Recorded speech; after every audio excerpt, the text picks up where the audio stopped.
এই কারণে ফোন যায় কারণ শ্রুতি দেবী নিজের আইডি জমা দিতে পারছিলেন না এবং হোটেল কর্তৃপক্ষ তাকে বিরক্ত করছিল। আমার ক্লায়েন্ট মিস্টার রণজয় চ্যাটার্জি বাধ্য হন ফিরে যেতে এবং নিজের আইডি দিয়ে তাকে সেই রাতের মতো সেখানে তার থাকাটা কনফার্ম করেন। ইওর অনার, তুমি ফোনে বলছিলে তুমি নাকি কি একটা জিনিস দিতে যাবে, তো কি এমন জিনিস যেটা তোমাকে এত রাতে দিতে যেতে হবে? কাল গেলে হবে না? ওর একটা জিনিস আমার কাছে আছে।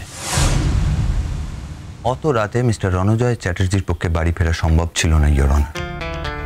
অ্যাট দ্য সেম টাইম ওনার এই প্রফেশনাল গোপনীয়তার কথা উনি কারোর সাথে শেয়ারও করতে পারছিলেন না। ইওর অনার, আমরা যে কেউ যদি মিস্টার চ্যাটার্জির জায়গায় থাকতাম তাহলে আমরা কি করতাম? শ্রুতি দেবীর মতো একজন মানুষকে আমরা পাবলিক প্লেসে ফেলে আসতাম, না তাকে পুলিশে ধরিয়ে দিতাম, নাকি একটা নিরাপদ আশ্রয় খুঁজে বার করে তাকে আশ্রয় দিতাম?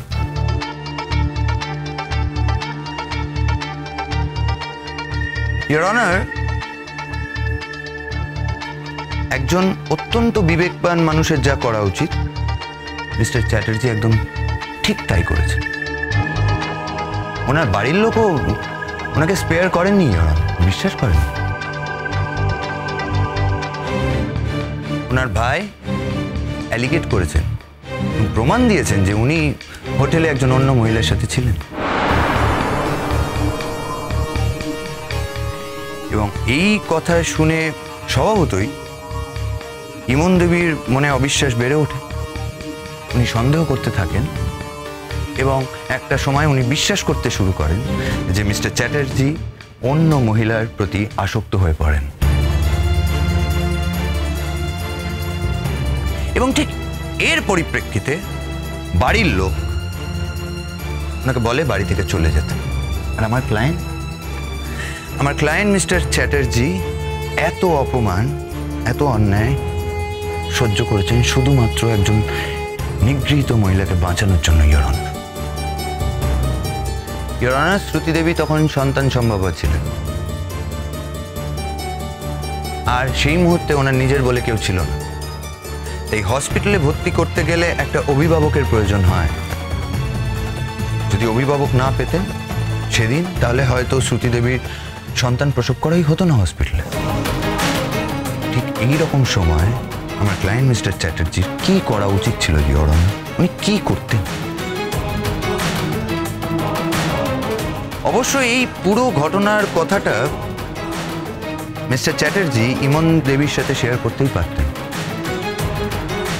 কিন্তু আমি ব্যক্তিগতভাবে মিস্টার রণজয় চ্যাটার্জির সাথে কথা বলে বুঝেছি যে উনি কোনোভাবেই চাইতেন না এই ঝামেলার মধ্যে ইমন দেবীকে জড়াতে। ইওর অনার, উনি চাইতেন না ইমন দেবী যাতে বিপদে পড়ে এবং ওনার ধারণা যে ইমন দেবী এমন একজন মানুষ যে যখনই এই মেয়েটির কথা শুনবে তখন তার পাশে দাঁড়াবে এবং তাকে বাড়িতে নিয়ে আসবে।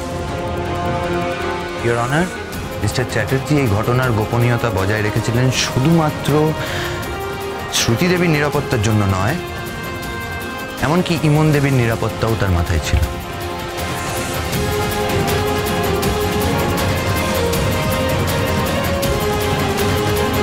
আপনি আমায় একটা কথা বলুন স্যার, মিস্টার চ্যাটার্জির মতো একজন বিচক্ষণ মানুষ একটা অপারেশনে গেলেন, তার সাথে দেখা হলো বিধবা রূপে তার বন্ধু স্ত্রীর। তিনি লালসায় আকৃষ্ট হয়ে তার সাথে একটি হোটেলে চলে গেলেন এবং শ্রুতি দেবী, যে কিনা তখন সন্তান সম্ভবা, তিনিও প্রতিবাদ করলেন না, রাজি হয়ে গেলেন এবং তাদের সন্তান হলো। একই বাড়িতে তারা স্বামী স্ত্রী হিসেবে থাকতে শুরু করলেন। ইওর অনার, এইটা কি আপনার কাছে বিশ্বাসযোগ্য মনে হচ্ছে, নাকি আমি এতক্ষণ যেটা বললাম সেইটা বিশ্বাসযোগ্য? সেটা বিচার করার ভার আপনার। Thank you.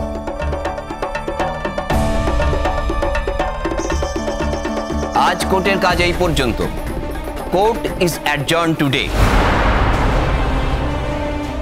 এই লয়ার কেসটাকে পুরো ঘুরিয়ে দিতে চাইছে। ওর কথার মার পেঁচে হ্যাঁ কে না, না কে হ্যাঁ করাতে চাইছে। তুমি এর কোনো কথায় বিশ্বাস করো না ইমন। আপনার কি মনে হচ্ছে আমি বিশ্বাস করেছি? আমি তো জানি আমি কিসের মধ্যে দিয়ে গেছি, আমার সাথে কি কি হয়েছে। বিশ্বাস করিনি স্যার, একদম বিশ্বাস করিনি। আপনি ওসব নিয়ে ভাববেন না, আমি জানি না কেন ওই লোকটাকে আর বিশ্বাস করতে পারছি না।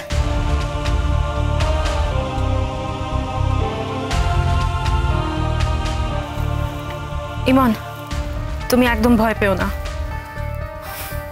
ওই শ্রমণজিৎ গাঙ্গুলি অন্য দিক দিয়ে খেলার চেষ্টা করছেন, কিন্তু খেলার অস্ত্র আমার হাতেও আছে এবং সেই অস্ত্র যথেষ্ট শক্তিশালী। Thank you very much. It's ওকে।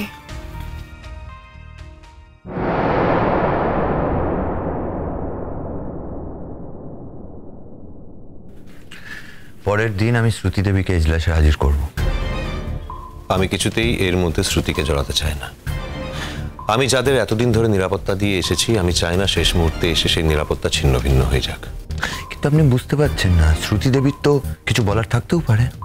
আর আমি আপনাকে কথা দিচ্ছি, উনি যদি রাজসাক্ষী হয়ে যান তাহলে ওনার কিচ্ছু হবে না। আমি বলছি।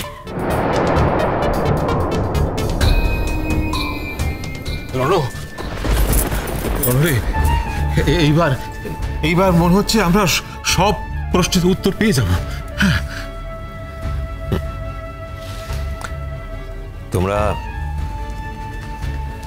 তোমরা কেউই তো আমাকে কখনো কোনো প্রশ্ন করনি, সোজা সিদ্ধান্ত নিয়েছো তোমরা।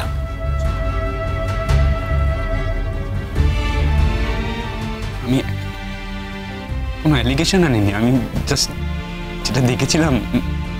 আমি তোকে তো অ্যালিগেট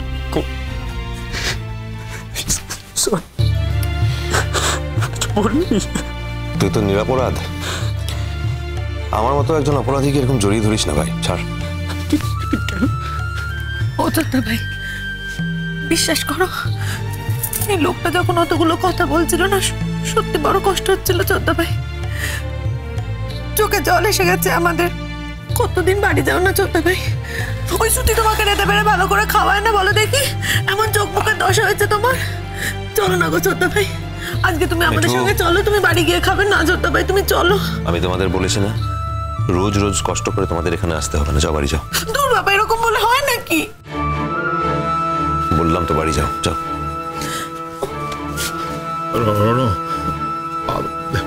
আমি জানি যে আমাদের ওপর তোর অনেক অভিমান জমা হয়ে আছে, কিন্তু বিশ্বাস কর, আমি মনে প্রাণে চাই যে সত্যিটা সামনে আসুক। আমি মনে প্রাণে বিশ্বাস করি রনো, যে তুই এমন কোনো কাজ করতে পারিস না যাতে আমাদের মাথা হেঁট হয়ে যায়। পারিস না তুই। এখন আর এসব কথার কোনো মানে নেই, তোমরা বাড়ি যাও। না না, আমি তো বলেছি অনেক কিছু। আমি তো বলছি যদি আমি ভুল প্রমাণিত হই তাহলে আমি সব থেকে খুশি সুখী হব। আমি তো তোকে বলছি যে যদি এরকমটা হয় আমি একটু জুতো মাথায় করে নিয়ে ঘুরবো। তুই কেন? বাড়ি যাও। ঠিক আছে, বাড়ি যাও, বাড়ি যাও, যাও। বিশ্বাস যখন নেই, বাড়ি যাও। আসছি রনো, আসছি।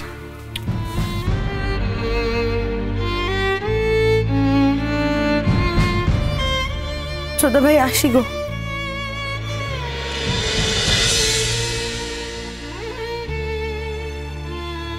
মিস্টার চ্যাটার্জি, আমার একটু কাজ আছে, আমি আজকে আসি।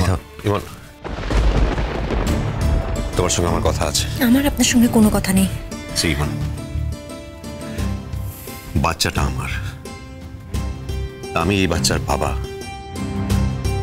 আমার বাচ্চার যেন কিছুতেই কোনো ক্ষতি না হয়, আমার বাচ্চার যাতে কিছুতেই কোনো ক্ষতি না হয়, তার জন্য আমাকে কি কি করতে হবে বলো, আমি সেটাই ফলো করব। প্লিজ আপনি আমাকে ডিস্টার্ব করবেন না।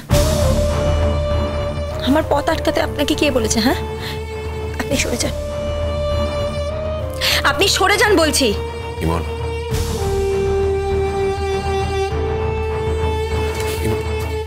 শোনো, ভবিষ্যতে এরকম হলে তুমি নিজে চিৎকার চেঁচামেচি করবে না। তুমি বিচারকের কাছে আবেদন করবে তোমাকে যেন এভাবে ডিস্টার্ব না করা হয়।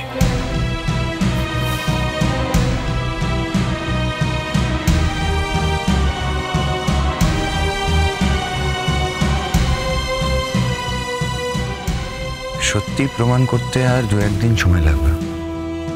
Don't get upset. এটুকুই বল।